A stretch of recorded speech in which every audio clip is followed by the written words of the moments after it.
Eu quero convidar você, por gentileza, a abrir sua Bíblia no livro de Provérbios, no capítulo 3.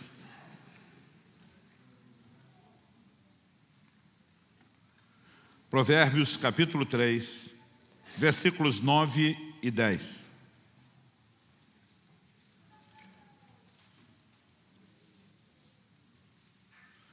Esse vai ser tanto o nosso ponto de partida como o nosso trilho. O texto sagrado diz assim: honre o Senhor com seus bens e com as primícias de toda a sua renda. E os seus celeiros ficarão completamente cheios e os seus lagares transbordarão de vinho. Meu Deus, declaramos nossa confiança e dependência no Senhor e na ação do Teu Espírito, o Espírito da verdade nesse ambiente. Oramos que o Senhor nos permita, ó Deus, ter mais do que informação, mais do que entendimento racional. Nós oramos que a Tua palavra resplandeça no íntimo do nosso coração, ilumine os olhos do nosso entendimento, e oramos que ela promova não apenas pela ação do Teu Espírito o entendimento espiritual, como também aquela aplicação personalizada que só o Senhor pode fazer. Que, como o Senhor declarou por boca do profeta Isaías, Tua palavra cumpra o propósito pelo qual tem sido enviada, e desde já nós damos glória, honra e louvor pela certeza daquilo que o Senhor fará.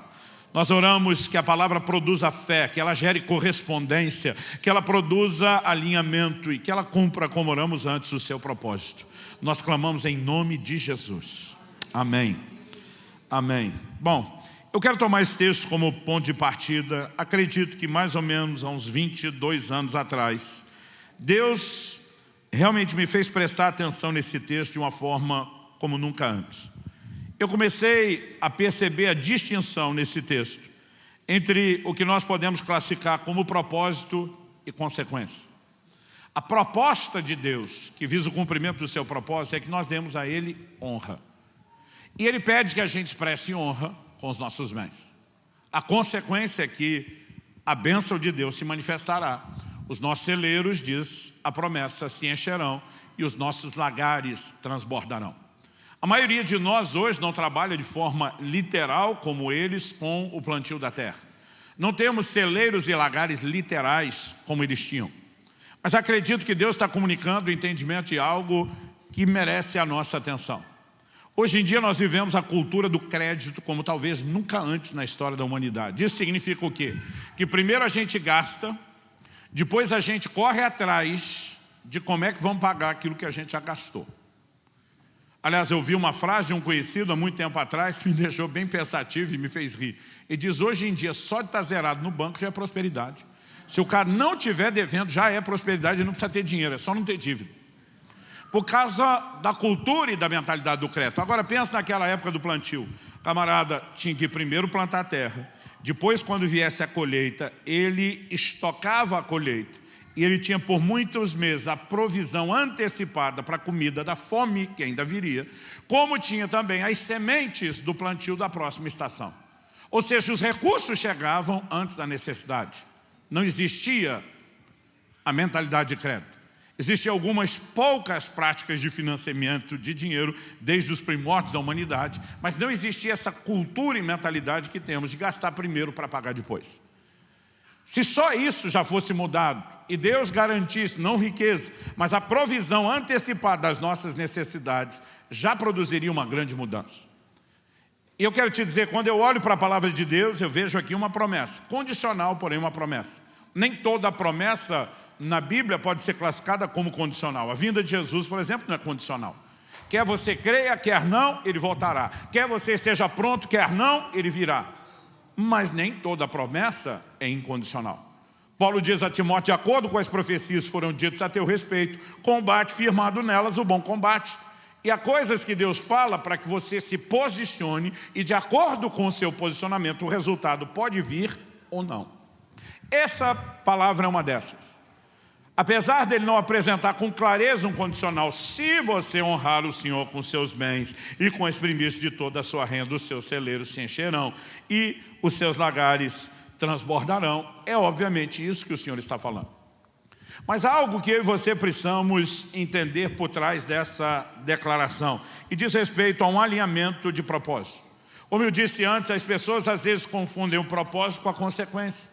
Eu tenho visto muitos dos amigos, dos colegas pastores, pregadores, usarem um texto como esse na hora de tirar a oferta. E de repente a honra ao Senhor deixou de ser o propósito. O propósito virou: se você contribuir, Deus vai encher o seu celeiro. Se você contribuir, Deus vai fazer transbordar os seus lagares. E o que era para ser efeito colateral, consequência, virou propósito. E o que deveria ser propósito, a honra, virou efeito colateral. Ele dizia: além de prosperar, tu dá uma honrazinha para Deus. Nós invertemos as coisas. E talvez a razão pela qual a gente não esteja vendo os resultados que Deus promete não diga respeito apenas a não estarmos fazendo a coisa certa. Talvez o questionamento a ser feito é se nós estamos fazendo a coisa certa do jeito certo. Porque na Bíblia não basta apenas fazer a coisa certa, a gente tem que fazer a coisa certa do jeito certo. Por exemplo, em Tiago, no capítulo 4, no verso 2, a Escritura diz: nada tendes porque não pedis. Tem crente que não recebe de Deus porque não pede. Mas o versículo seguinte, Tiago 4,3, diz: pedis e não recebeis porque pedis mal. Tem outro time que pede, diferente do primeiro que não pede, mas também não recebe. Mas por que não recebe? Porque pede mal. Porque orar é a coisa certa para receber de Deus? Sim, mas se você fizer a coisa certa do jeito errado, não funciona. Vamos falar da ceia do Senhor? Em 1 Coríntios 10,16, Paulo fala do cálice da bênção que abençoamos. Ele não diz apenas o cálice abençoado, ele chama de o cálice da bênção. Eu creio que a bênção, quando participamos da comunhão com o corpo e o sangue do Senhor. Ainda que os elementos, nós não cremos na transubstanciação e na transformação literal deles, nós temos comunhão com aquilo que espiritualmente é o corpo e o sangue do Senhor. A bênção nisso. Mas Paulo também diz: examine-se o homem a si mesmo, porque aquele que comer do pão ou beber do cálice de modo indigno será réu de juízo. Então, embora cear seja a coisa certa para ser abençoado, se a gente fizer a coisa certa do jeito errado, em vez de abençoado, nós vamos ser julgados. Porque fazer a coisa certa do jeito errado não funciona. E quando falamos, seja de contribuição ou do uso dos recursos financeiros, não é diferente. Nós precisamos entender que Deus não está apenas tentando nos mobilizar na direção de ajustar uma tarefa, simplesmente cumprir uma obrigação. Eu creio que Deus está nos chamando a um alinhamento que diz respeito à questão do coração. Eu falei que foi há 20 e poucos anos atrás que Deus começou a chamar a minha atenção, porque esse ano eu completo 30 anos de pastorado, mais do que isso pregando. Mas eu sou parte de uma geração que lá atrás, no início do ministério, morria de vergonha, quase que de medo, de falar sobre dinheiro. Até porque nós estávamos começando a lidar com escândalos mundiais nessa área financeira. E muitas vezes a gente tinha medo de pagar a conta de outros. Eu lembro no início do meu ministério pastoral, das piadas do Chico Anísio na televisão: pequenas igrejas, grandes negócios. Ele dizendo: Jesus Cristo pode ser o caminho, mas fulano de tal, dava o nome de um pregador, é o pedágio. E a gente tinha todo tipo de gozação. E para nós queríamos pregar o evangelho de forma séria e não ser confundidos, porque a gente paga uma conta que ela é generalizada. Existe uma diversidade absurda no chamado meio evangélico. E muitas vezes alguns acabam pagando a conta do comportamento de outros. E eu queria fazer de tudo para que ninguém nos relacionasse com alguns grupos de comportamento duvidoso. Então eu lembro que quando chegava a época, naquela época, quando chegava a hora da oferta, a gente não tinha púlpitos discretos como esse aqui hoje. Pequenininho, transparente. Naquela época, quando eu comecei o ministério pastoral, nossos púlpitos eram praticamente um caixote de madeira. E dava vontade era de esconder atrás daquilo, de tanta vergonha. E só faltava na hora da oferta a gente dizer para os irmãos: irmãos, nos perdoem, mas infelizmente nós temos que levantar os dízimos e oferta hoje, mas nós vamos fazer isso do jeito mais rápido e indolor possível, amém. Não dava coragem nem de olhar para o povo. Mas um dia Deus começou a chamar a minha atenção para a recorrência da Escritura nessa abordagem do ensino sobre dinheiro. Eu não sei se você já parou para pensar, mas em quase metade das parábolas de Jesus, ele toca nos assuntos de bens, riquezas e dinheiro. Howard Dayton, no seu livro O Seu Dinheiro, do Ministério Crown, ele faz a seguinte observação: se você juntar todos os versículos da Bíblia sobre oração e fé, você concorda que são dois assuntos importantes, oração e fé? Se você juntar todos os versículos sobre os dois assuntos, você vai ter em torno, juntos, somados, em torno de 500 versículos. Mas se você for contabilizar os versículos da Bíblia que falam sobre bens, riquezas e dinheiro, eles dão um total de 2.084. Ou seja, 4 vezes mais a soma daqueles outros 2 assuntos. Um outro ministro relacionado ao ministério desse primeiro fez uma conta e considerou algumas questões que poderiam ser abordadas como inferência. E a conta dele chegava em 2.350 versículos. A Bíblia fala mais sobre dinheiro quase do que sobre salvação. Ou seja, nós não podemos dizer que não deva haver abordagem sobre o assunto. Há muitos anos atrás eu li um livro muito interessante nessa área de educação financeira, na perspectiva natural, Pai Rico, Pai Pobre, um livro conhecido, e ele fazia um desabafo dizendo que não se ensina sobre dinheiro, nem em casa, nem na escola. Eu lembro que na época eu puxei a caneta assim, fiz um comentário do lado, e nem na igreja. Porque de alguma forma a gente passou a acreditar que isso é algo meramente humano, natural e que não tem nada de espiritual. Mas o que Deus começou a me fazer perceber através desse texto é que existe uma forma correta do crente se relacionar com Deus e o dinheiro e as coisas materiais. É por isso que Deus pediu honra exatamente nessa área. Então vamos tentar entender juntos algumas verdades. O verbo honrar significa distinguir, fazer distinção, fazer diferença. E quando eu fico pensando no que é dar honra a Deus, obviamente Deus está dizendo, eu quero distinção, eu quero que você faça diferença em relação a mim e ao dinheiro.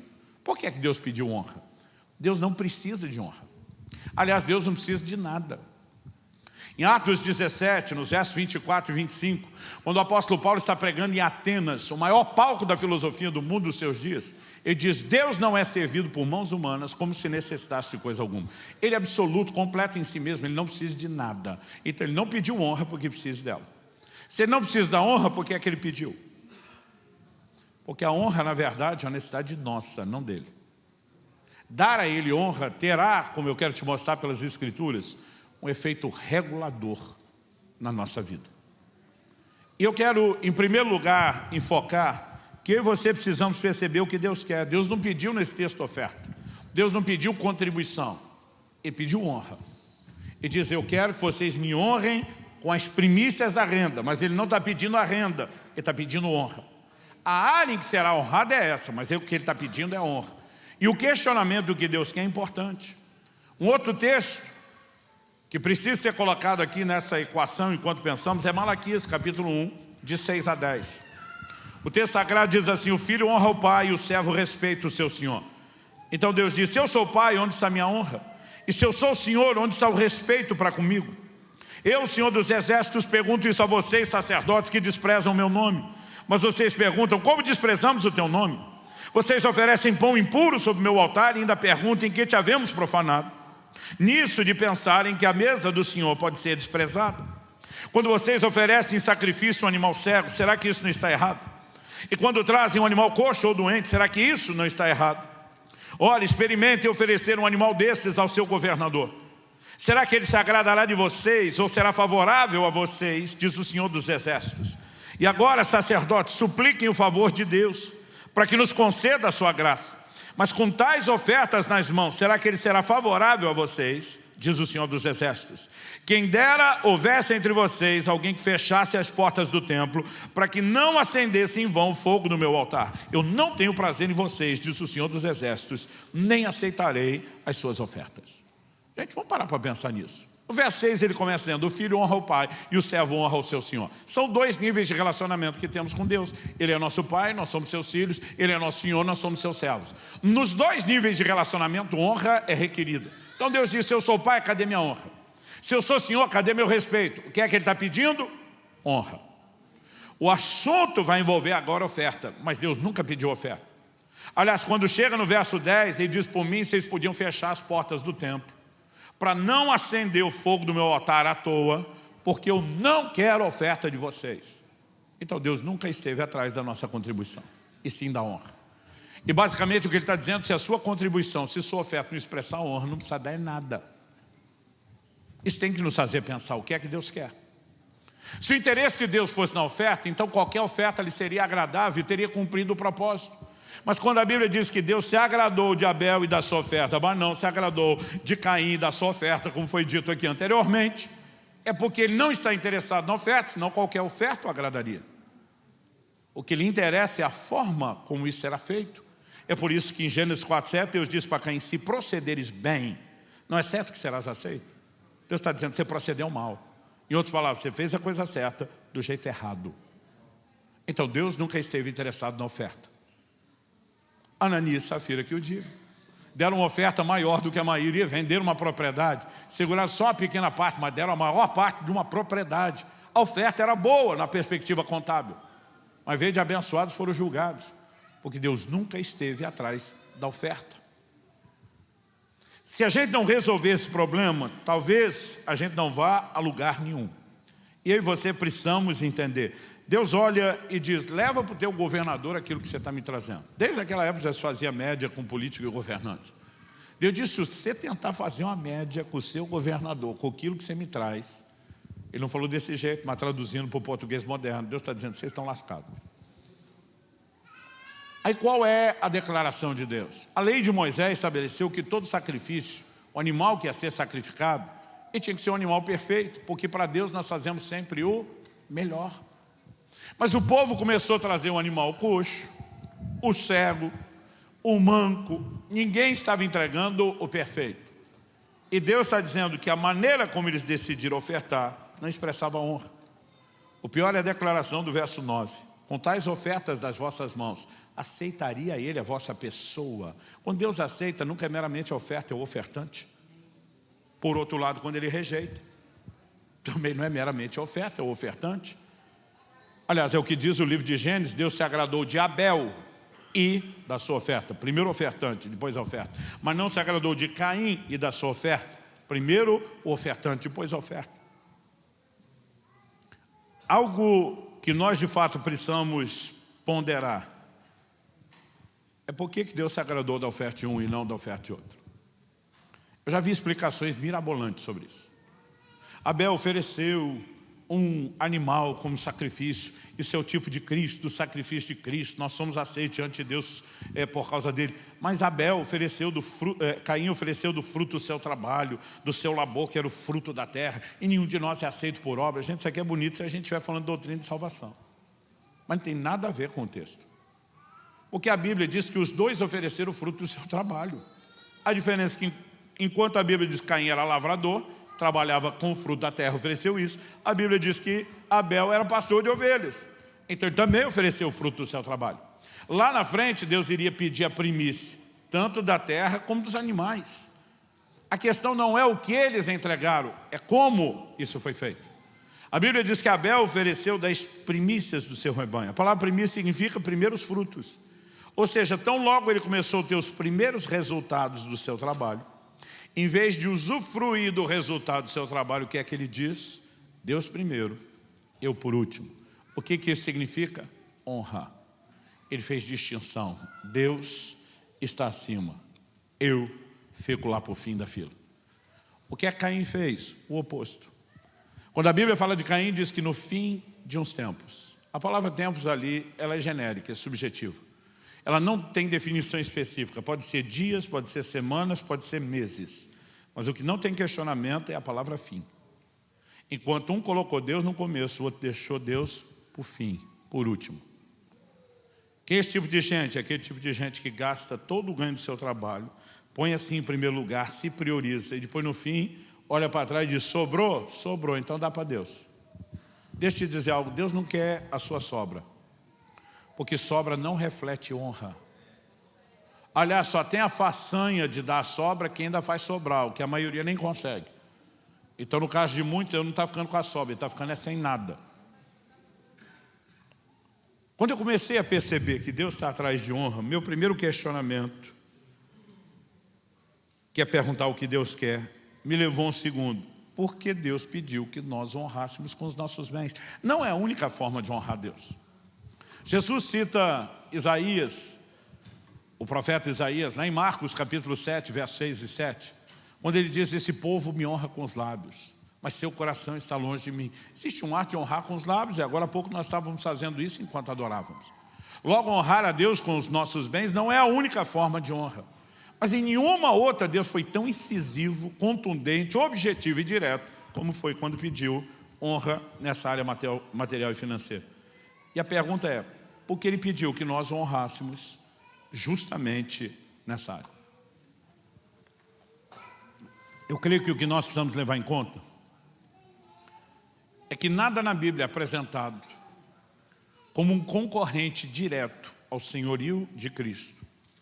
Nada é apresentado com tanta clareza como concorrente diretamente ao senhorio de Cristo, com uma relação errada com o dinheiro. Jesus diz em Mateus 6,24, não podeis servir a dois senhores, não podeis servir a Deus e às riquezas. Colossenses capítulo 3, verso 5, diz que a avareza é idolatria. Ou seja, o crente avarento, apegado demais ao que é material, tem um ídolo, tem um falso Deus na sua vida. Ou seja, um concorrente de Deus no seu coração. Na parábola do semeador, Jesus disse que uma das sementes caiu entre espinhos. A semente é a palavra de Deus, mas ele diz que os espinhos cresceram. E o problema, com o perdão da palavra, o problema da desgraça do espinho, é que se você não arranca da sua vida, isso cresce. Nunca fica estacionado. E quando cresceram, a Bíblia diz que eles sufocaram a ação da palavra. O que é que tem o poder de sufocar a ação da palavra de Deus nas nossas vidas? Jesus explica os espinhos dizendo, são os cuidados do mundo e a sedução das riquezas. Ou seja, o tempo todo o que nós percebemos é que um relacionamento errado com o dinheiro pode estabelecer um caos na vida espiritual de alguém. Eu não estou dizendo que o dinheiro em si seja errado, porque eu não creio nisso. Outro dia um irmão da nossa igreja, nós estávamos numa conversa, ele falou assim para mim, pois é, pastor, já dizia a Sagrada Escritura, o dinheiro é a raiz de todos os males. Eu falei, a Bíblia nunca falou isso? Ele, claro que falou. Eu falei, não falou, falou, não falou. O pastor, o senhor conhece a Bíblia mais do que eu. Eu falei, exatamente, garanto que não falou. Não, pastor, eu tenho certeza. Eu falei, me mostra onde? Falei, tem um versículo lá que se o senhor me ajudar a achar, que fala isso, que o dinheiro é a raiz de todos os males. Eu falei, não, você está equivocado. Falei, o que tem é uma coisa parecida com isso, mas não é isso. Aí eu abri para ele em 1 Timóteo, capítulo 6, versos 9 e 10, diz assim, mas os que querem ficar ricos caem em tentação, em armadilhas, em muitos desejos insensatos e nocivos que levam as pessoas a se afundar na ruína e na perdição. Então no verso 10 a Bíblia diz, porque o amor ao dinheiro é a raiz de todos os males, e alguns nessa cobiça se desviaram da fé e atormentaram a si mesmos com muitas dores. Ele falou, está aqui, é o dinheiro. Não, falei, a Bíblia diz o amor ao dinheiro, não o dinheiro. Ele falou, qual a diferença? Falei, a diferença é gigantesca, é abismal. Eu falei, porque tu pode não ter dinheiro nenhum. Tá como a gente diz lá no sul do Brasil, mais quebrado que arroz de terceira. Tão endividado, falido e quebrado, que se chama a mulher de meu bem, o banco confisca, tentando recuperar alguma coisa. Eu falei, e além de não ter grana nenhuma, você pode ter o amor ao dinheiro sem ter o dinheiro. Eu falei, agora pensa o caos. Não tem grana nenhuma e ainda tem a raiz de todos os males. Eu falei, a raiz de todos os males não depende de você ter o dinheiro, basta amá-lo. E para amá-lo não precisa tê-lo. Por outro lado, a Bíblia mostra que é possível tê-lo e não amá-lo. Salmo 62, 10 diz, se as vossas riquezas aumentam, não ponhais nelas o coração. O texto não diz, se as suas riquezas aumentam, jogue tudo fora, se livre disso. O texto só diz, não põe o seu coração. Então, como disse um certo pregador, errado não é o crente ter dinheiro, errado é quando o dinheiro tem o crente. Dá para entender a diferença? Os antigos definiam a avareza assim, o avarento não possui as coisas, são as coisas que o possuem. Então nós precisamos entender que isso tem a ver com a questão do coração. Em 1 Coríntios 7,30, Paulo diz, os que compram, sejam como se nada possuísse. Você adquire as coisas, mas não deixam que elas adquiram você. Então, quando percebemos que o dinheiro não é errado em si, mas pode ocupar um lugar de concorrência, aí faz sentido Deus dizer, eu quero que você me distingua, faça diferença nessa área. Ele está dizendo, eu não quero que você deixe a concorrência ganhar terreno. Basicamente a mensagem é essa. Então nós precisamos entender quando Deus diz, se você me honrar, eu vou te honrar de volta. Existe mutualidade? Existe. Existe reciprocidade aqui? Existe.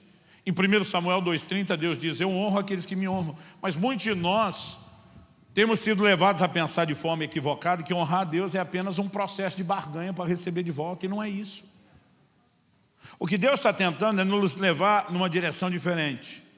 Tenta imaginar o seguinte, Deus está dizendo, se o coração de vocês estiver blindado contra a avareza e a ganância, de maneira que uma relação errada com o dinheiro não se torne um concorrente do meu lugar, e eu encontrar em você esse coração blindado, Deus diz, eu posso te dar dinheiro, porque não será um problema na nossa relação. Então não tem a ver com a troca, tem a ver com maturidade para administrar algo que não vai desvirtuar você. Quando você começa a pensar assim, as coisas mudam de figura. Gente, nós precisamos mudar alguns valores, mesmo como cristãos.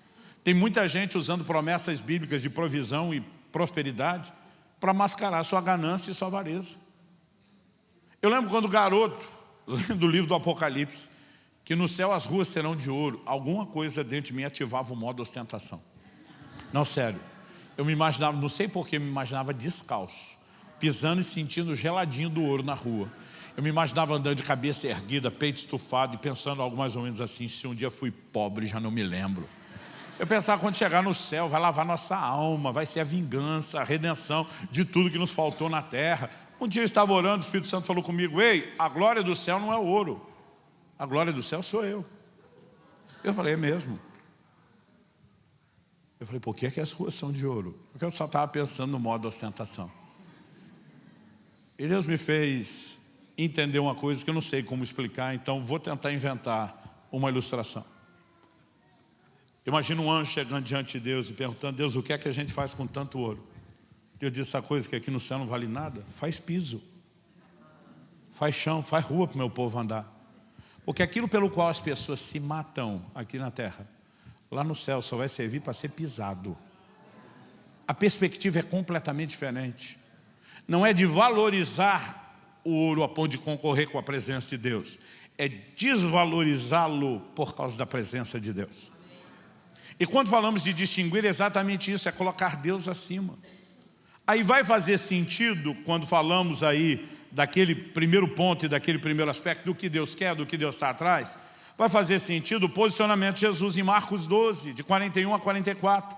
A Bíblia diz que Jesus se senta diante do gasofilácio para ver como o povo iria ofertar. Pensa na sessão constrangimento. Você imagina no culto hoje, a hora que nós viemos, à frente de ofertar, Jesus sentado assim na cara do gol, olhando, abre o envelope, deixa eu ver o que tem aí. Alguns de nós, vendo o que ele estava fazendo com os primeiros, já ia melhorando a oferta na fila, no caminho. Mas sabe o que é curioso? A Bíblia não diz que ele estava lá para ver quanto cada um daria. Ele só estava lá para ver como cada um faria. Porque o que chama a atenção de Deus não é o quanto, é o como. Até porque o quanto é relativo. Dependendo das posses de cada um, duas pessoas deram a mesma quantia na perspectiva contábil, não estão dando necessariamente o mesmo valor. Na nossa própria vida, eu já tive momentos, lá no Brasil, que R$50 era troco e gorjeta. Eu já tive momentos que era comida de muitos dias. Porque de acordo com aquilo que você está passando, o valor muda completamente. E o texto diz que Jesus comenta com os discípulos depois de ter feito a observação, a checagem. A Bíblia diz que alguns ricos depositavam grandes quantias. Fico tentando imaginar a cena. Jesus perguntando para os seus discípulos, quem que vocês acham que ofertou mais? Imagina um deles falando, aquele baixinho, gordinho, troncudinho. O homem despejou 2 sacoladas de moeda, que não tinha como não ouvir de longe aquela barulheira. Aquele foi o cara para mim. Imagina o outro dizendo, não.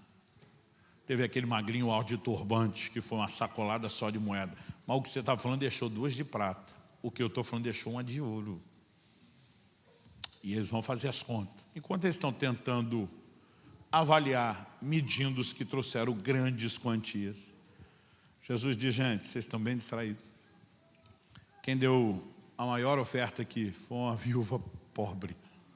Gente, só o termo viúva já significava alguém desamparado. Mas quando Jesus ainda enfatiza que é pobre, imagina os discípulos dizendo, passou viúva pobre aqui hoje? Porque eles estavam observando, não chamaria atenção. Qual a diferença entre um e outro? Gente, na perspectiva contábil é impossível essa mulher ter dado mais, porque a Bíblia diz quanto ela deu. Ela deu 2 leptos. Essas 2 menores moedinhas dos judeus, quando fazia o câmbio lá para o Império Romano, as 2 juntas somavam um quadrante, que era a menor moeda do Império Romano. Ou seja, ela deu a oferta mais baixa possível. Eu lembro de um dia que um irmão da igreja chegou para mim e falou: pastor, quanto custa esse envelope das ofertas aqui? Curioso é que alguém tinha me dito aquela semana o custo unitário. Eu falei: olha, essa é informação que eu normalmente não saberia, mas posso te dizer, custa tantos centavos o envelope. Ele olhou para mim e falou: é melhor eu ofertar sem envelope, senão vou dar prejuízo para a igreja. Eu não sei qual era o tamanho da oferta, mas eram tão poucos centavos que não pagava nem o envelope. O que é aquele cara que está dizendo? Se eu gastar na operação, já virou prejuízo. Por que eu estou dizendo isso? Eu fiz uma conta anos atrás. Para ter aquele volume de gente entregando grandes quantias, tinha que ter no mínimo um tesoureiro em tempo integral, no mínimo. E eu fiz a conta com um só. Qual era o pagamento de um dia de trabalho de um trabalhador normal? 1 denário. Peguei aquilo, a quantidade que era em gramas de prata, dividi por 12, que eram as horas de trabalho. A jornada deles não era de 6 nem de 8, muito menos de 4 horas, era de 12, sol a sol. Aí depois peguei o valor da hora e dividi por 60 minutos.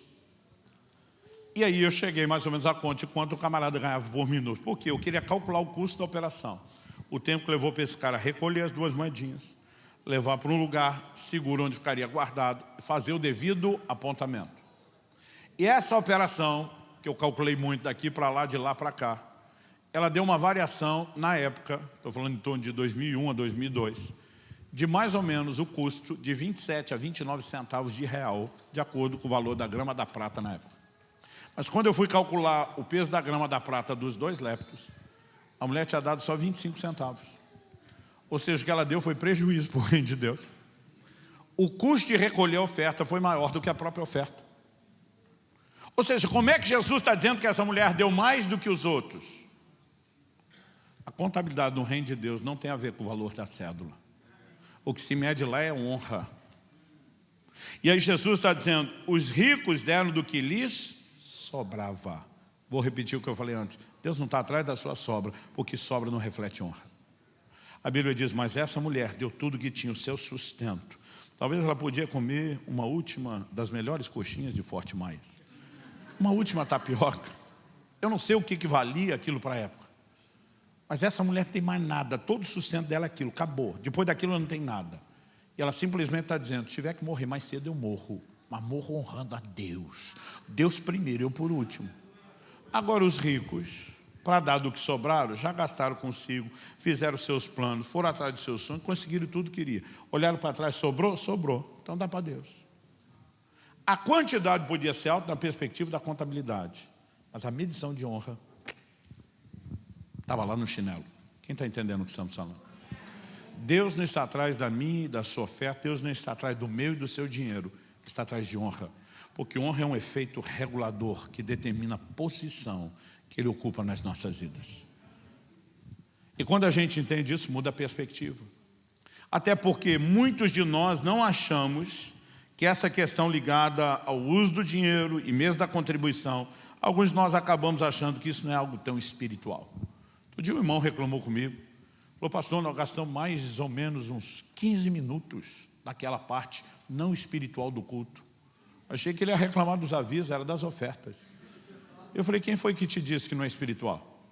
Um anjo de Deus aparece para Cornélio e diz: tuas orações e tuas esmolas subiram para a memória diante de Deus. Suas contribuições são tão espirituais quanto suas orações. Se a contribuição não é, a oração não é. Aliás, o apóstolo Pedro fala assim para Ananias em Atos 5, porque encheu Satanás o teu coração para que você mentisse ao Espírito Santo. O que ele está dizendo? Vamos pegar, porque ele está abordando do fim para o começo. Então vamos virar a ordem das coisas da cronologia e começar do começo para o fim. Ele está dizendo lá atrás, quem começou a trabalhar no seu coração foi o Espírito Santo. Foi Ele que colocou ali o desejo de ofertar. Foi Ele que produziu algo em você. Mas no meio do caminho, você deixou Satanás entrar no coração onde o Espírito Santo estava agindo. E ele conseguiu abortar aquilo que o Espírito Santo começou. Agora pensa comigo. Deus e o diabo brigando pelo coração do homem na hora da oferta. Você acha mesmo que isso não tem valor? As pessoas não brigam pelo que não tem valor. Você não vai ver ninguém na rua brigando por um pedaço de pão, um galho seco de árvore, porque ninguém briga pelo que não tem valor. Deus e o diabo brigando pelo coração do homem tem que ter valor. Aí um dia eu vi um pregador dizendo, Satanás não quer que você oferte, porque ele sabe que o dinheiro que você entregar vai salvar almas, ele não quer isso. Eu pensei, olha, ele ama o reino, está empolgadinho, mas uma perspectiva bíblica não é bem essa. Se Satanás não quisesse que nenhum de nós desse dinheiro nenhum, em vez de colocar no coração de Ananias e segurar só uma pequena parte, ele tinha dito, dá nada não. Mas o homem deu dinheiro para caramba, gente. Porque de uma propriedade vendida, não estamos falando de uma oferta regular. Imagina aí hoje, não precisa ser a venda de uma casa, de um terreno, não precisa ser nem dos mais valiosos.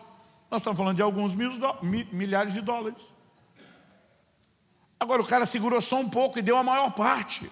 Ou seja, tem dinheiro entrando no caixa da igreja, vamos falar assim. E o diabo não se opôs a isso. O diabo não tentou impedir o dinheiro de entrar, porque ele sabe que Deus nunca esteve atrás do dinheiro. Então ele não precisa se preocupar com o fluxo de dinheiro, porque não é isso que chama a atenção de Deus. E sabia o que Deus queria? Era o coração do cara. E diz, o que eu vou fazer é macular o coração, porque se ele der dinheiro, dinheiro sem honra, Deus não quer. O que ele roubou de Deus no ato de Ananias foi o que Deus esperava, um coração de honra. Ele não precisava roubar o dinheiro. Essas coisas precisam nos ensinar algo, que Deus está tentando trabalhar no coração do homem a compreensão e a prática de certas verdades. E Satanás está lutando contra elas, e não é de hoje. Quando Moisés vai a Faraó com uma mensagem, deixa meu povo ir para que me adore, isso é a tipologia da redenção. Eles estavam escravizados debaixo de um tirano, que era Faraó. A Bíblia diz que eu e você também estavam escravizados debaixo de um tirano e também precisamos de libertação. Colossenses 1 diz que Deus nos arrancou do império das trevas. A diferença é que quem nos escravizava não era um faraó, era Satanás. A Bíblia diz que no momento em que eles saem da escravidão, é o momento onde o sangue do Cordeiro da Páscoa foi colocado nas portas como um ato de aplicação de fé. E aquilo tipificava o quê? O sacrifício de Cristo. Paulo escreve aos Coríntios e diz que Cristo é o nosso Cordeiro Pascal. Cristo está para nós, como o Cordeiro da Páscoa estava para eles. E eu e você também fomos comprados pelo sangue do Cordeiro Pascal. Quando eles saem do Egito e vão para o Monte Sinai, em Êxodo 19, 5 e 6, Deus faz declarações sobre eles, dizendo que eram o povo dele, não mais agora o povo de Faraó, porque ele os redimiu e os comprou. Essas mesmas palavras são reproduzidas ipsis literis em 1 de Pedro 2,9, falando sobre nós, a igreja, onde ele diz, vós sois a nação santa, o sacerdócio real, né? O povo de propriedade exclusiva de Deus. É uma citação de Êxodo 19, 5 e 6, o paralelo está ali. Então imagine que Faraó é uma figura na tipologia bíblica de Satanás. Quando Moisés chega com a mensagem, deixa meu povo ir para que me adore, porque o propósito final da redenção não é só escapar da escravidão ou da condenação, mas é uma conexão de adoração e intimidade com Deus. Qual é a reação do faraó? Primeiro, ele diz, esse povo está muito ocioso para pensar em adoração. Vamos encher eles de serviço para dissuadir a ideia. A primeira tentativa é, vamos impedir de adorar. Mas as pragas começam a vir. E o faraó chama Moisés e diz, tá bom, vamos abrir uma negociação. Vocês podem adorar, mas ninguém sai do Egito, não vai a lugar nenhum, adora aqui mesmo. Moisés olha para ele e diz, nós não vamos adorar no Egito. Até porque a adoração não é para escravos, é para livres. O faraó diz, se quiser adorar aqui, Moisés diz, aqui a gente não adora. Ele diz, então não adore em lugar nenhum. Moisés diz, então praga para cima do ser. Aí as pragas aumentam de novo, o faraó abriu uma nova negociação, ok. Não precisa adorar no Egito, mas não vão muito longe. Fica por perto. Moisés diz, nós vamos onde a gente quiser. Então ninguém vai adorar. Ninguém vai a lugar nenhum. Então praga para cima do ser. Aí daqui a pouco as outras pragas estão vindo. O faraó chama de novo Moisés. E agora temos a terceira rodada de negociação. Ele diz, tá bom, não precisa ser no Egito nem por perto. Mas ele pergunta, quem é que vai? Mas ele diz, como quem é que vai? Vai todo mundo.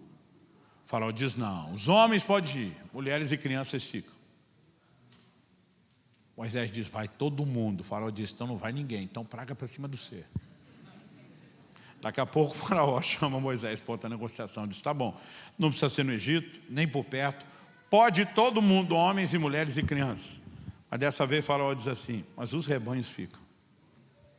E aqui nessa última contraproposta, você vai ver a maior indignação de Moisés. Eu brinco que se Moisés fosse um carioca da Baixada, ele teria dito, o quê? Ele diz, não vai ficar uma unha. E aqui há uma indignação que você não vê antes. O curioso é que essas propostas são cada vez mais sutis. A primeira é descarada, gente. Adora aqui mesmo no Egito, fica no mundo, no pecado, que é uma contradição. Moisés diz, não vai rolar. E diz, vamos tentar algo mais sutil. Pode até sair do Egito, mas não vá muito longe. Não vamos desligar totalmente. Essas duas primeiras são desdobramentos de uma proposta que diz respeito à área da consagração. Quando ele viu que nada disso funcionou, ele disse, tá bom, não mexo mais no terreno da consagração. Se eu conseguir impedir vocês de adorar em família. Mas Moisés bate o pé. E acredito que lá na frente, quando Josué se levanta para declarar, eu e minha casa serviremos ao Senhor, porque ele aprendeu valores com aquele que o discipulava. Ele está dizendo, todo mundo vai adorar em família. Não tem esse negócio de uma parte vai, outra parte fica. Mas aí daqui a pouco, Satanás prefigurado no faraó está dizendo, eu não vou lutar contra a sua consagração, não te tento manter no mundo nem por perto e nem mexo mais com a sua família. Se eu conseguir impedir que você adore a Deus com seus bens. Gente, para ele negociar o resto, isso aqui tem que ser a última carta que ele tem na manga. E tem muito crente dizendo, glória a Deus, Jesus entrou na minha vida, me tirou do Egito. Depois eu fui crescendo na santificação e deixei de estar perto do Egito. E agora Deus tem restaurado a minha família. Mas ainda não entendeu o que significa adorar a Deus com seus bens. Há um mistério por trás desse nível de entrega, maior do que nossa capacidade de mensurar. Quando Jesus, nosso Senhor, entra nesse mundo, a Bíblia diz que um coral de anjos aparece nos céus, cantando. Tem adoração na forma de música. Mas a adoração não aconteceu só na forma de música. A Bíblia fala dos reis magos trazendo ouro, incenso e mirra. A adoração se expressa também dessa forma. Eu não sei qual o significado disso no reino espiritual, mas do outro lado, no reino das trevas, você vai perceber que isso também tem valor. Porque você não vai achar um despacho encruzilhado sem oferenda. Existe alguma coisa nessa linguagem que nós não mensuramos totalmente. No entanto, para nós que servimos a Deus, não diz respeito ao valor das coisas, diz respeito a sempre manter Deus acima. Quem está entendendo, diga amém. Em terceiro e último lugar, primeiro questionamos o que Deus quer e chegamos à conclusão que Ele quer honra e não oferta ou contribuição nem nosso dinheiro. Depois questionamos por que honrar com os bens, porque é uma área delicada que concorre com o senhorio dele e continuamente tem que ser sujeita a ele, enquanto que Satanás, por sua vez, tenta nos amarrar nessa área. Mas em terceiro e último lugar, eu quero chamar a sua atenção para a importância da expressão do nosso coração. O que eu quero dizer com isso? Outro dia alguém me perguntou, pastor, por que o senhor acha que aquele povo, uma vez que Moisés tinha sido um instrumento de Deus para dizer que o animal do sacrifício tinha que ser perfeito, por que é que ele levaria, os judeus daquela época levariam o animal ruim, o cego, o manco, o coxo, o dilacerado? Outro dia um falou, pastor, o que é o dilacerado? Eu falei, imagina que o lobo ou outro predador atacou uma das ovelhas. Os pastores foram para cima lutar, defender, arrancaram a bichinha da boca do predador. Ela saiu toda variada. Esse era o dilacerado. Por que essas pessoas estavam entregando o pior em vez do melhor? O cara falou, o senhor acha que era um bando de desviados? Eu falei, não, os desviados não estão nem ofertando. Essas pessoas são gente que tem o mínimo de senso para com Deus, a ponto de entender, eu tenho que fazer algo, mas não tem o senso completo, a ponto de entender o que Deus pediu e por quê. Então aqui nós precisamos entender algo. Eu comecei a me questionar, eu gosto de ler a Bíblia tentando me colocar lá dentro da história, do local, imaginar, usar a lente cultural, a época, o que se pensava, como se agia. E algo que nesse processo eu passei a pensar foi, o que é que quando um judeu do Antigo Testamento levava oferta, o que é que era feito com ela? O que é que ela virava? Churrasco. O altar do holocausto era uma churrasqueira com grelha e tudo. Todo sacerdote era perito na arte do churrasco. Traduzindo, eram todos gaúchos. Os caras eram bons. Então a gordura queimada pertencia ao Senhor, algumas partes que eram limpas, tiradas antes, não podiam ser comidas, mas daquilo que era queimado, parte da carne ficava para o sacerdote e a sua família, e o resto era para a família do ofertante. Ou seja, depois de fazer a oferta ao Senhor, quem comia a carne era o ofertante. Quando a Bíblia diz que Eucana, o pai do profeta Samuel, dava a Ana, sua mãe, porção dobrada, está falando porção dobrada da carne do sacrifício. Ou seja, na hora de repartir a picanha, ela ficava com o dobro da porção. Agora, eu fico tentando imaginar, me colocando no lugar desse povo, olhando para aqueles dois animais. Ele tem um animal sadio, perfeito, do jeitinho que Deus estabeleceu, que lá fora no mercado tem um preço maior. Mas ele tem um outro cego ou manco, que lá fora no mercado não dá preço bom. Aí está olhando, entrego aqui ou vendo lá? E o cara começa a pensar, vai virar churrasco mesmo? Gente, que diferença faz se o bicho era cego, míope ou se não enxergava direito na hora de comer a carne? Nenhuma. E o problema é que as pessoas pensavam no produto final, o que é que será feito com a oferta. Particularmente, eu acho que esse tem sido o dano de muitos de nós. A razão de falharmos tanto. No início da nossa igreja em Curitiba, Paulo deve lembrar disso, nós começamos assim, no mês de julho, reunindo nas casas. Algum tempo depois já alugamos um salão e uma estrutura que não durou mais do que 2, 3 meses. Encheu muito rápido. Aí alugamos um barracão do lado, que a gente já estava de olho, era do mesmo dono. Quando inauguramos esse espaço um pouco maior, a gente só teve condição de entrar com o mínimo. Então era um telhado com estrutura de metal e telhas de zinco. E a gente não teve condição, quando entrou, nem de botar forro. A gente pensou, fazemos depois lá dentro. Mas aí chegou o fim do ano. E acredite, todo mundo conhece Curitiba pela sua fama do frio. A Curitiba também tem verão. No ano passado, por exemplo, caiu numa quarta-feira. E... Não, falando sério, a gente tem 3 meses de calor. Talvez não seja tão calor quanto outros lugares do Brasil, que eu rodo ele todo, mas a gente tem lá dos seus 30 até 35 graus durante quase 3 meses.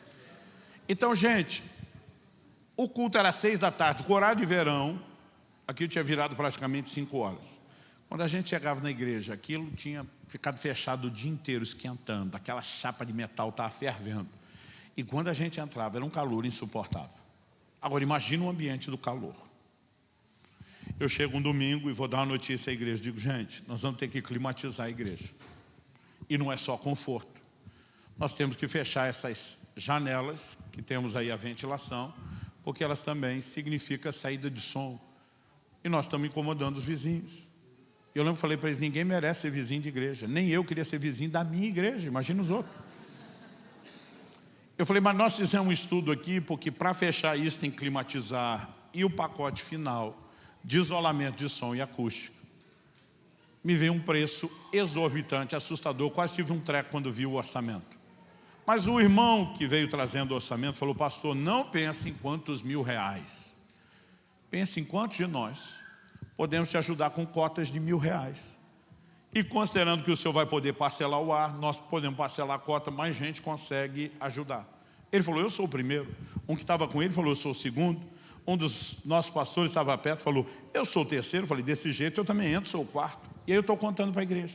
Gente, quando eu falei isso, o povo começou a erguer a mão e gritar, eu também. Falei, para, nós não vamos resolver isso agora, depois. Mas no fim do culto já tinha fila de irmão querendo dar um nome. Nunca foi tão fácil levantar recursos para um projeto como aquele ar-condicionado. Com todo mundo suando. Naquele calor. Pergunta. O Espírito Santo precisa de ar-condicionado para convencer o pecador? Não. Deus precisa de ar-condicionado para curar o corpo do doente? Também não. Tem que ter ar-condicionado para alguém ser salvo, cheio do Espírito Santo? Não. Às vezes para um visitante voltar, sim, mas para essas coisas acontecerem, não. Então, nós não podemos dizer nem que estava fazendo para Deus, gente. A gente estava investindo no nosso clube. No nosso bem-estar, no nosso conforto. Eu tenho um amigo que ele sempre inventava frases que Agostinho nunca falou.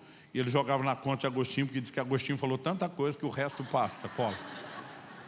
Aí ele olhava para mim e dizia, como dizia Santo Agostinho, até para ser santo nós precisamos de um pouco de conforto. Eu olhava para ele e falei, eu nunca li isso. Ele dava uma risadinha, eu falei, já sei. Essa é aquela que você quer que colhe. Por que eu estou dizendo isso? Isso foi em dezembro. Dezembro de 2005. Em março de 2006, 3 meses depois, nós recebemos um missionário que tem um trabalho em alguns países da África. E ele está lá apresentando suas dificuldades. Ele não quer só que a gente ore por ele, e nem só que a gente fique com cara de dó. Uma das razões pelas quais ele estava lá era levantar recursos. E depois de ter falado de todos os desafios, ele agora está falando sobre a importância da contribuição. E eu estou olhando para a cara do meu povo. E eu estou vendo a maioria olhando com a cara de, tem nada a ver com isso. Eu começo a pensar comigo, esse miserável, na hora do ar-condicionado, meteu a mão no bolso sem dó. Para salvar uma alma que não muda a vida dele, ele não quer contribuir. Porque muitas vezes nós somos orientados por projetos. Se o projeto nos agrada, a gente faz. Se não agrada, não faz.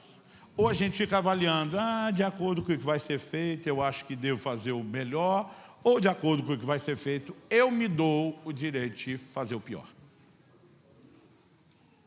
Abre sua Bíblia comigo em Marcos, no capítulo 14. E a gente vai perceber que esse comportamento não é exclusividade do tempo moderno. Marcos, capítulo 14, a partir do 3.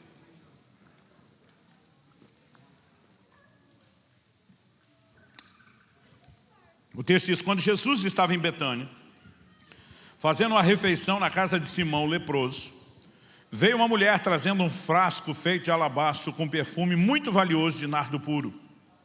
E quebrando o frasco, derramou o perfume sobre a cabeça de Jesus. Alguns dos que estavam ali ficaram indignados e diziam entre si, para que esse desperdício de perfume? Esse perfume poderia ser vendido por mais de 300 denários para ser dado aos pobres. E murmuravam contra ela. Mas Jesus disse, deixe a mulher em paz, porque vocês a estão incomodando. Ela praticou uma boa ação para comigo, porque os pobres estarão sempre com vocês e quando quiserem podem fazer-lhes o bem. Mas a mim, vocês nem sempre terão. Ela fez o que pôde, ungiu meu corpo antecipadamente para a sepultura.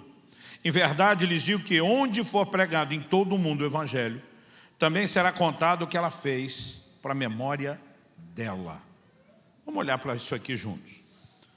A Bíblia fala que essa mulher, Maria de Betânia, traz um frasco com perfume preciosíssimo, muito valioso. Alguém olha e faz a conta, para vender rápido de segunda mão, mais de 300 denários. Não sabemos quanto que era mais. O mais 300 podia ser 315, 330, 350. Eu acho que mais do que isso alguém diria quase 400. Mas gente, quanto valia? Qual é a conta de 300 denários? Eu falei antes que denário era o pagamento de um dia de trabalho de um trabalhador comum. Então o judeu trabalhava 6 dias por semana, descansava o 7º.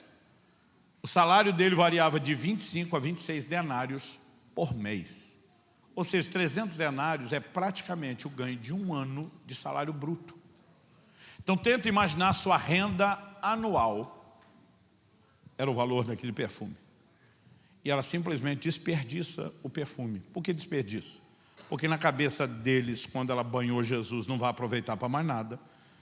Foi-se embora qualquer possibilidade de usar o valor que aquele perfume tinha. A mulher não deixou aproveitar nem o vaso de alabastro. Quebrou foi tudo. E o povo começa, a minha versão diz murmurar, o original grego diz bramar. Vocês estão gritando com a mulher. Eu fico olhando para esse texto e vejo Jesus defendendo ela. Jesus diz, deixa a mulher em paz. Ela praticou uma boa ação para comigo. E aí Jesus vai explicar o que essa mulher fez. Mas antes de explicar o que essa mulher fez, ele mostra o problema da maioria. A maioria está orientada por projeto. Eles estão pensando, o valor desse perfume, dá para fazer isso, dá para financiar isso, dá para pagar aquilo. Sempre olhando para os projetos. Jesus está dizendo, essa mulher ungiu meu corpo antecipadamente para a sepultura. Vamos parar para pensar nisso. O que é ungir antecipadamente? Os judeus, antes de irem para a terra prometida, ficaram 430 anos no Egito. Não foram escravos todos os 430 anos, mas antes mesmo da escravidão, desde que se estabeleceram até a hora de sair, 430 anos. Quando eles saem com mais de 4 séculos de convívio com os egípcios, eles absorveram práticas dos egípcios que levaram consigo. Imagina um povo que se estabelece no meio dos brasileiros e sai depois de 400 anos. Você acha que ninguém sai comendo feijoada? Você acha que ninguém sai fazendo churrasco comendo pão de queijo? Então, Os judeus saíram do meio dos egípcios absorvendo muitas suas práticas. Uma delas era embalsamar os seus mortos. Aplicar óleos para a conservação do corpo, para que ele não entrasse em decomposição depressa. E havia várias razões pelas quais eles faziam isso, mas faziam. Só que ninguém fazia isso com o camarada vivo. Essa aplicação só era feita depois que o corpo morreu, que é quando vai começar o processo de decomposição. Mas Jesus está dizendo, ela me ungiu antes. Ué, qual o efeito que a unção tem antes? Naturalmente falando, nenhum. Mas o que Jesus está falando é de uma perspectiva espiritual. O Salmo 16 tem uma profecia messiânica que está entre as mais citadas do Novo Testamento. Diz assim, não deixará sua alma na morte e nem permitirá que o teu santo, que o seu corpo veja corrupção. Nos 3 dias entre a morte e a ressurreição, o corpo de Jesus nunca entrou em decomposição. Diferente de Lázaro, que com 4 dias cheirava mal, a morte não pôde tocar o corpo de Jesus como toca o restante dos seres humanos. Quando Jesus está dizendo, essa mulher me ungiu, ele não está falando de um ato físico e literal de embalsamar. Ele está falando de um ato profético. Ele está dizendo, ao derramar esse óleo, que representa a unção do Espírito Santo, essa mulher está declarando que o Espírito Santo envolverá meu corpo na sepultura e não haverá corrupção. Essa mulher entra num lugar de discernimento e de percepção espiritual que ninguém entrou. Enquanto todo mundo está olhando o projeto, ela está vendo a pessoa de Jesus. Agora pensa comigo, se em 1 Samuel 2,30 Deus diz, eu honro aqueles que me honram, olha o que ele propôs a essa mulher. Ele diz no verso 9, em todo mundo, aonde for pregado o Evangelho, ou seja, em todos os lugares e épocas, o que ela fez será contado. Assim, Jesus queria que a gente aprendesse com ela, não era só isso. E diz o que ela fez será contado para a memória dela. Jesus imortalizou essa mulher. E diz, todas as gerações, todos os discípulos, em todos os lugares do mundo saberão o que essa mulher fez. Agora a pergunta, ele deu esse nível de honra para todo mundo? Não. Nem para os apóstolos, nem para a sua família. Mas deu para essa mulher. E se ele honra aqueles que o honram, ele se sentiu profundamente honrado aqui.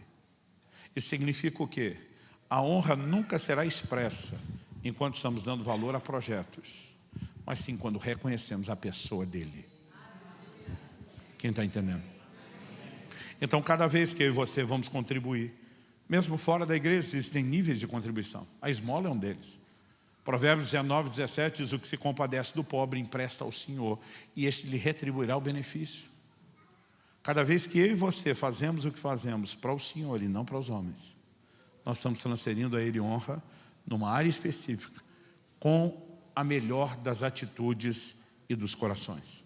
E quando eu e você começamos a nos mover nesse nível, aqui, nós vamos perceber que a diferença de fato acontece. Que Deus nos livre de entrar no piloto automático e os judeus entraram entregando qualquer coisa. Eu lembro de uma época onde os pais instavam os filhos a não só dar o dinheiro de oferta, mas escolher a melhor nota da carteira. Não era só o maior valor, era a nota mais nova, era aquela nota que estava menos bagunçada.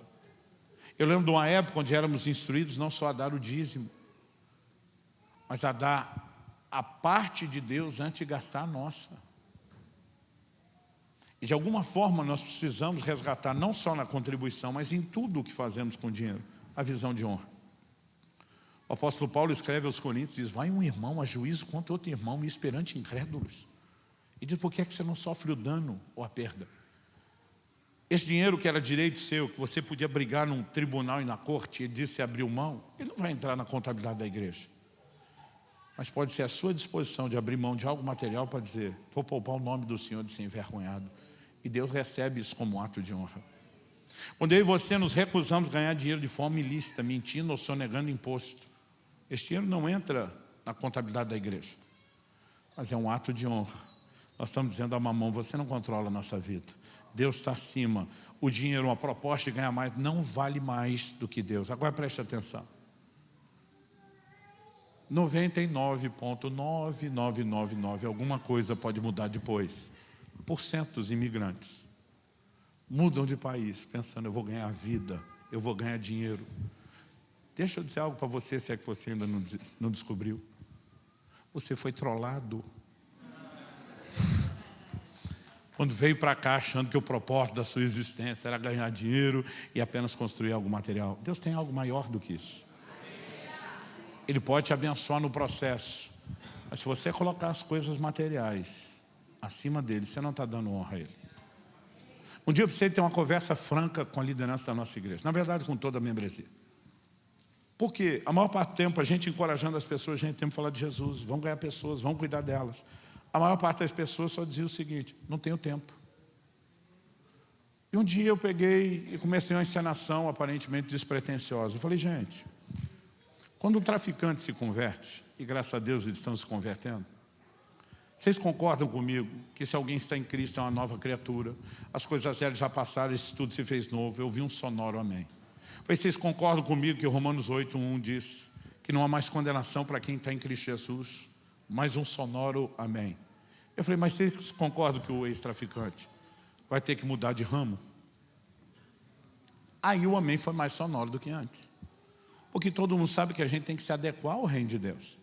Paulo diz em Efésios 4:28, o que antes roubava, não roube mais, trabalhe fazendo com as mãos o que é justo, tem mudança de comportamento.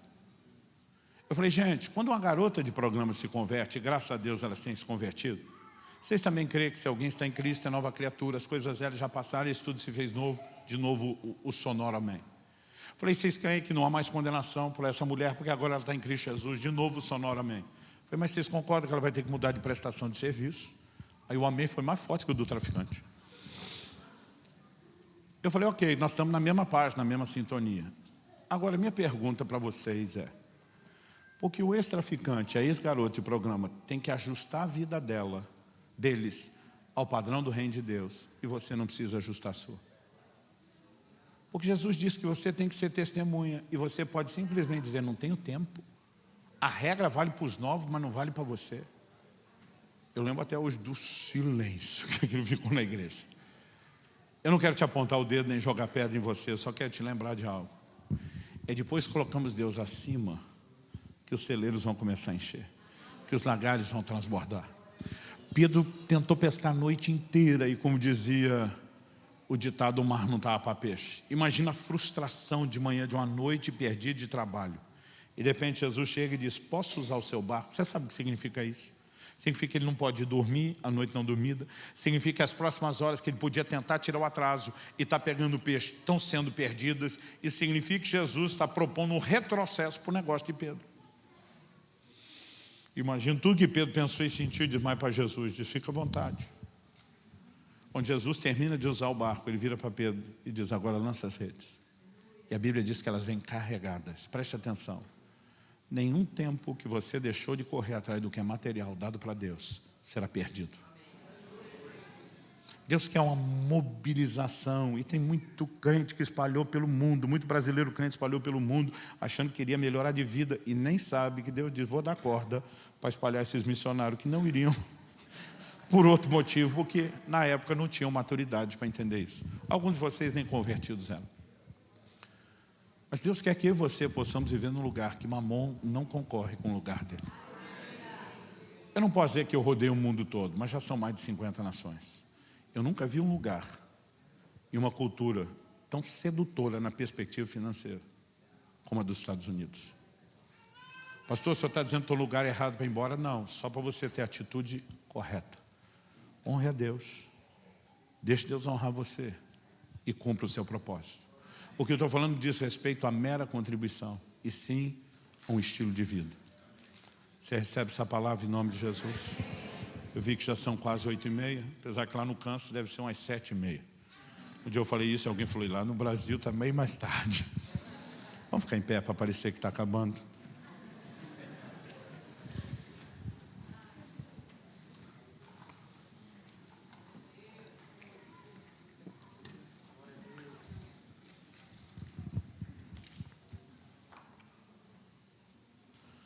Finado Billy Graham, lendário Billy Graham disse, se uma pessoa adquire a atitude correta em relação ao dinheiro, isso ajudará a endireitar quase todas as outras áreas da sua vida. Existem algumas áreas, quando são submetidas ao Senhor, há um poder de alinhamento, no resto fora de série. Há mais de 2 décadas, o entendimento de honra passou a nortear o meu relacionamento com Deus.